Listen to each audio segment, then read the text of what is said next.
What's going on, guys? This is Skyhound, also known as Geek Detective Pierce. So, on this date, Power Rangers Dino Thunder aired, and also rest in peace to Jason David Frank. He is definitely missed by many.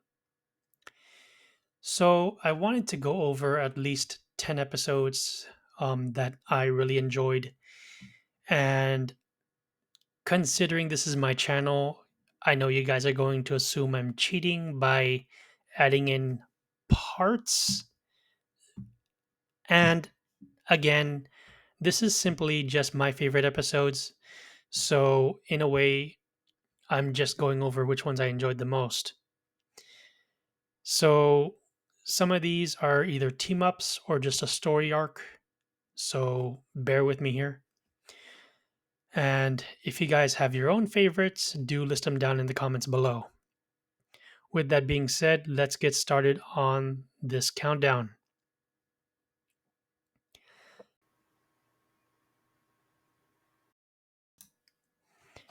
At number 10, we have the episode Strange Relations. This was episode 30 of the season, and it aired on September 25th in 2004. So, for those of you guys who remember this episode, um, Anton Mercer obviously is Mesogog, and Cassidy comes in to try to interview him. But during the interview process, Anton recalls, what happened to him. So Mesogog and Anton are both fighting for control.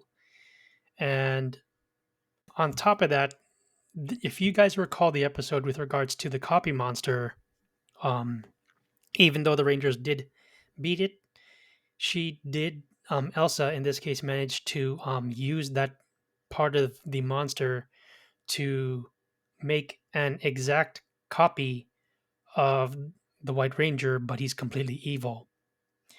As a result of this, there's a fluctuation in the morphing grid, and that forces Trent to face the evil clone in a final battle. On top of that, Mesogog does create a monster referred to as the Jade Gladiator after he, manages to wrestle control from Anton. And this Jade Gladiator eventually um, manages to revive a couple of monsters that the Rangers fought before, Scorch and Deadwood. As a result of this, the Rangers have to not only combine their Zords and use parts from all of them, including the Mezzodon rover, as well as the auxiliary Zords, but also they use a part of the White Rangers Zord. And essentially, after they managed to defeat Scorch and Deadwood, they obviously that's when they use the Ultra Zord technique in this case to take it out completely. And that is the only time you see this combination in this episode. Okay, so in this case, I'm just going to be going over the list for each one. I just covered number 10. Now, at number 9, it would be Lost and Found in Translation. And before I go any further, I also want to give a quick shout out to Kevin Duhaney, the Blue Dino Thunder Ranger. He did mention that on that particular episode, some behind the scenes stuff, that they did get a chance to have that episode that they watched translated. And for those of you guys who are wondering, this was actually my first attempt at listening to some Japanese music or J-pop, and I got to listen to the awesome artist Masaki Endo. And for those of you guys who are wondering, this guy not only did the opening for Abarenja, which is what Dino Thunder was based from, but on top of that, this guy also has done some anime openings like Yu-Gi-Oh! 5Ds. He is also a part of the group Jam Project. For those of you guys who are wondering, yes, they did an ending for Yu-Gi-Oh! GX called Genkai Batoru. But for those of us who are tokusatsu fans, there's also the lesser known show known as Garo, and they have done a lot for that show. On top of that, Masaki Endo, get this, ladies and gentlemen, he also did his rendition of the 95 Mighty Morphin Power Rangers film theme. Yes, I just said it. He did his own take on it. And also, just to let you guys know, he actually um, he did quite a few good songs though with Jam Project. But if you guys watched my review on the Mighty Morphin Power Rangers film, I actually inserted his take on that theme before I started the video. Anyway, with Lost and Found in Translation, that was an Alba Ranger episode that they got to watch, and according to the wiki, let me pull it up on my end. Give me one moment. Ah, yes, that episode was actually 1 second.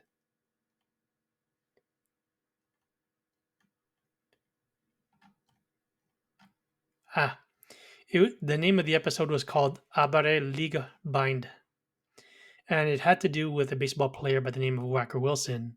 If you guys already know what goes on in that episode, then you kind of get the gist of it. Connor was being a little bit of a jerk, and he doesn't realize that the way how Japan does it is totally different from how Americans do it. And of course, they get to watch the whole thing in its entirety. And Connor obviously had to do it for a history assignment, so he had to rewatch it again. And I was just giving my rough general summary on that. But with that being said, let me go now to my choice for number 8, which is Bully for Ethan. Now, with regards to that episode, Jeffrey Parazzo, the guy who plays Trent, um, he was actually asked by Kat and Nakia via Power Rangers Playback, his favorite episode. He did mention about this one. And also, we get the actor Dwayne Cameron, who, if you guys know your media history here, this guy, he played 3 characters. So in this one, he was a soccer jock and the bully for Ethan in this case. Mr. Perazzo did mention he did like Mr. Duhaney's performance in the episode because it does deal with bullying. And give a quick summary here. It gets to a point where um, not only do the Rangers have to deal with another attempt at Mesagog trying to mess with them, but there's a point where Ethan does handle this well. And Mr. Cameron did a great job on the episode as the bully in this case. And Ethan does talk the guy out of it. And for those of you who are wondering, Mr. Cameron, he also was the former friend of Sky, SPD Blue Ranger, in one specific episode where he actually mentions to the Rangers that they have a bit of a a armband that signifies friendship, back in the day. But unfortunately, Sky finds out that his best friend is actually a criminal, and obviously had to turn him in. In Operation Overdrive, Mr. Cameron finally manages to play his own specific ranger, Tyzon, the Mercury Ranger in this case. And of course, I got a chance to meet the guy a few times, as a matter of fact. First time was over at Anime Expo back in 2019, and then I met him again over at another convention called Robotoy Expo, as I recall. That was my second time. Third time was again at an anime convention over in Riverside, which is close to where I lived. And then the fourth time was last year back at Comic Con Revolution over in Ontario, California. So, giving my little story here, I actually enjoyed that episode. I'm sure some of you guys did as well. I will put a link in the description below for those who want to watch Mr. Perazzo's thoughts on the episode, as well as Kat and Nakia giving their thoughts on, how he explains it. At numbers 7 and 6, this has to do with the two-part team up. And you guys know where I'm going with this since I'm doing Dino Thunder. You know exactly what team up that is. This is the Ninja Storm crossover team up. And also, rest in peace, Mr. McFarland, who played Lothor in this episode, as well as Sensei, as well as Puan Magasiva, who played the Ninja Storm Red Wind Ranger. Now, this episode was definitely a really well done for a two-parter, because sometimes with these team ups, I think sometimes with the writing or even with the approach that they're taking, I don't know if they're doing it correctly, but the fact that they were able to split it into and give enough breathing room for the actors in terms of you know where the story's going and how it handles itself.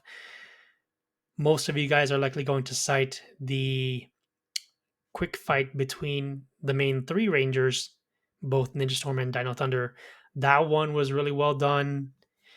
And one of the things I liked on that episode was when both Connor and Ethan found Tori, really cute and all of that.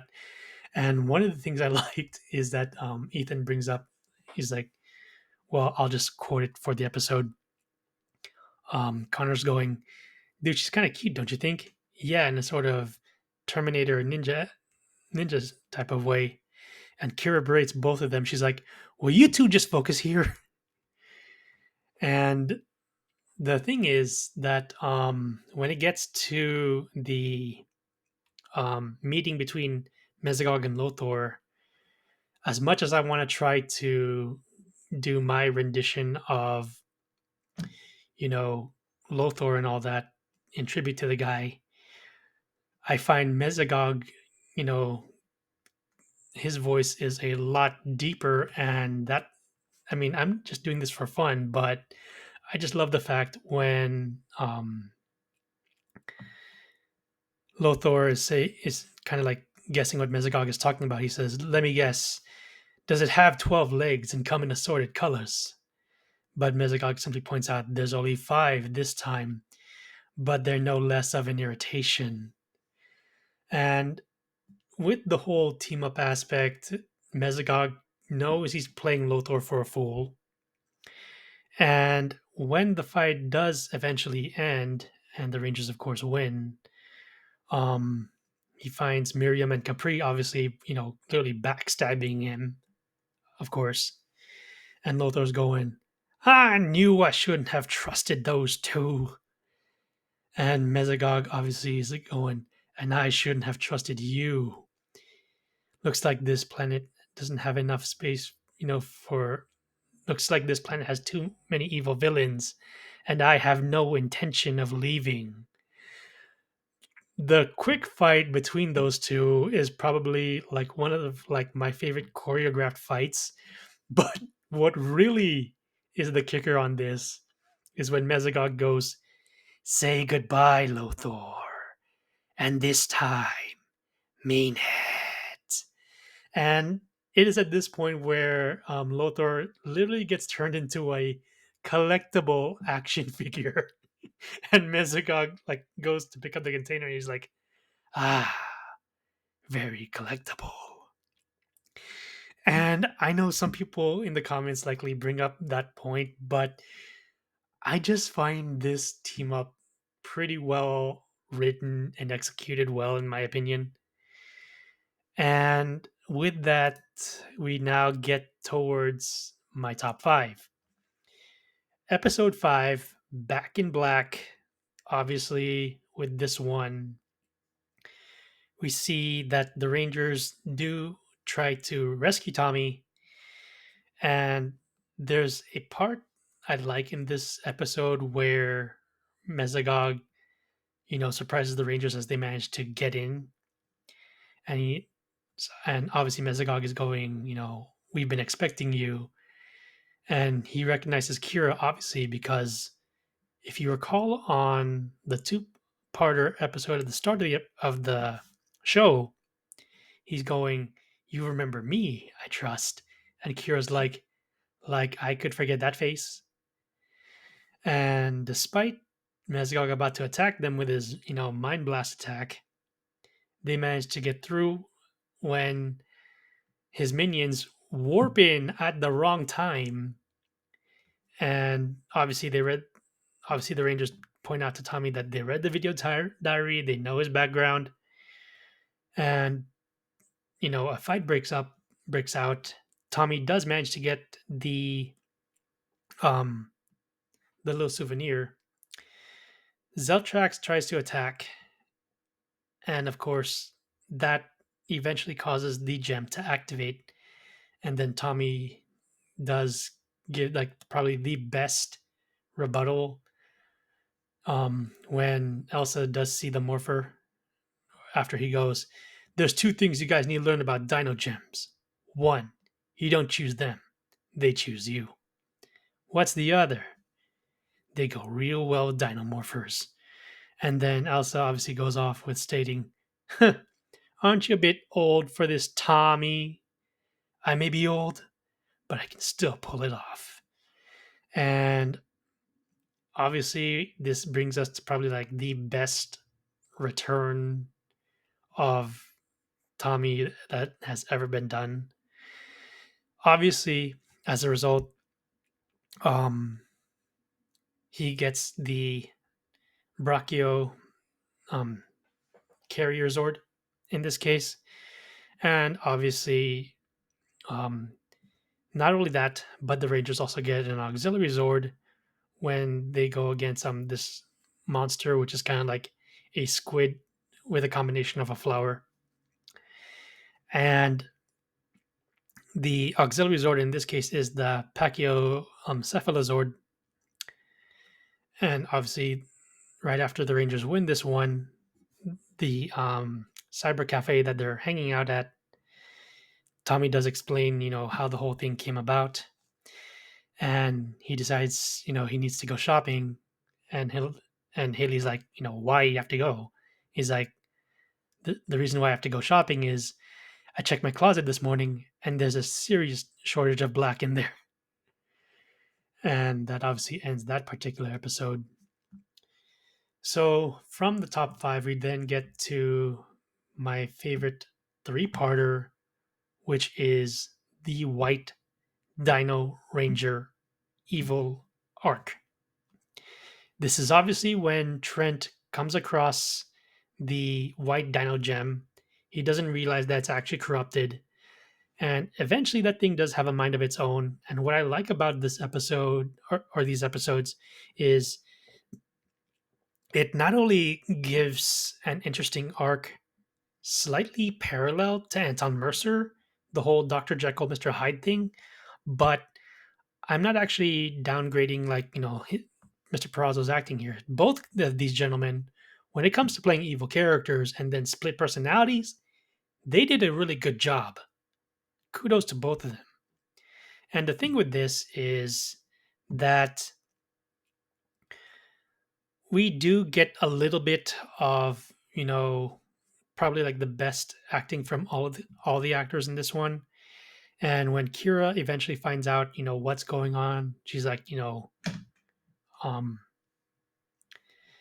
basically Trent is trying to clarify things, but she's like, "What makes you think I can trust you after what you did?" And this does get explored a lot further in one of the episodes.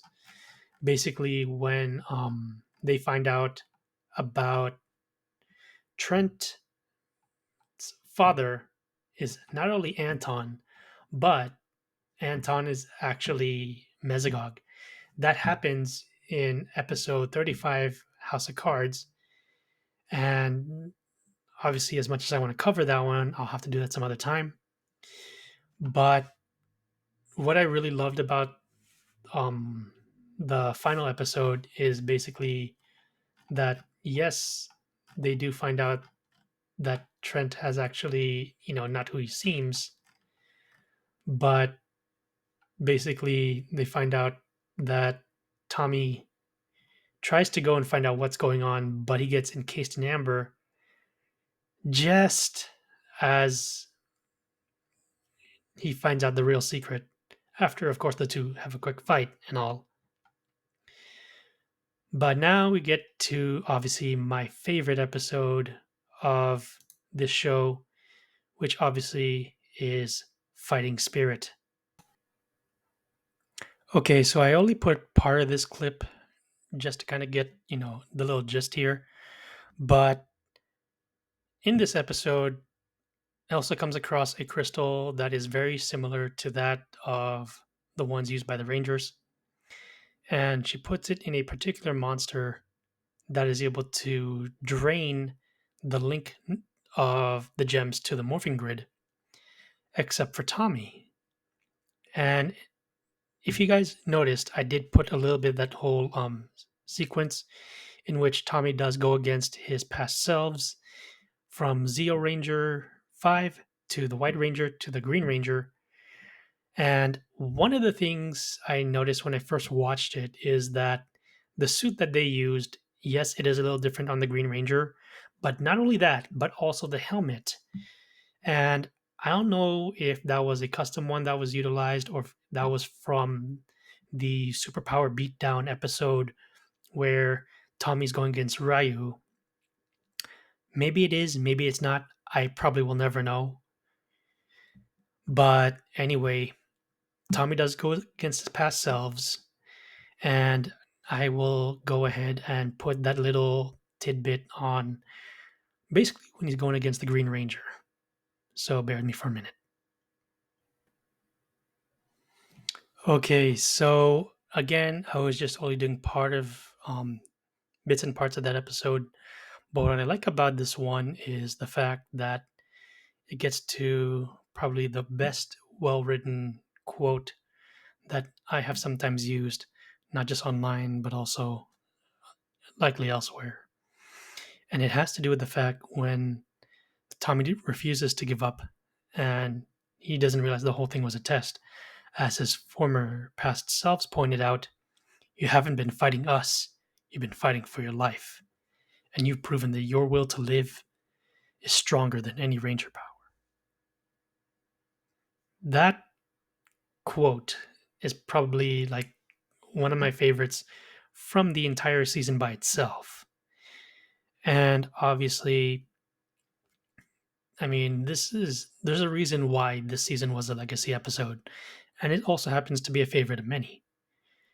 And on top of that, I did recall one time when I was asking about that particular episode. This was back when JDF was still around, and he did do an interview with Catherine and Nakia on Power Rangers Playback. Quick shout out to you, ladies. This interview that he did with them roughly lasted roughly almost 2 hours and 30 minutes. Try and wrap that around your head. 2 hours and 30 minutes. I asked questions, other people asked questions, but I was also doing it under an alias. And I did obviously explain to Kat, as well as Walter and Karen, how I came up with my username, Skyhound. Of course, I'll have to save that for some other time. But if you guys want to take a look at that particular interview, I will put the link in the description below. But with that being said, this does bring to an end my top 10 favorites of Power Rangers Dino Thunder. Hope you guys enjoyed it. Hit the like and subscribe button.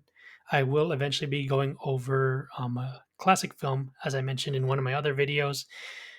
I will be doing Homeward Bound: The Incredible Journey as another episode of my Retro Rev um, video podcast, if you will. But with that being said, this has been Skyhound, also known as Geek Detective Pierce. Stay safe, stay sane, stay humble, and as always, may the power protect you.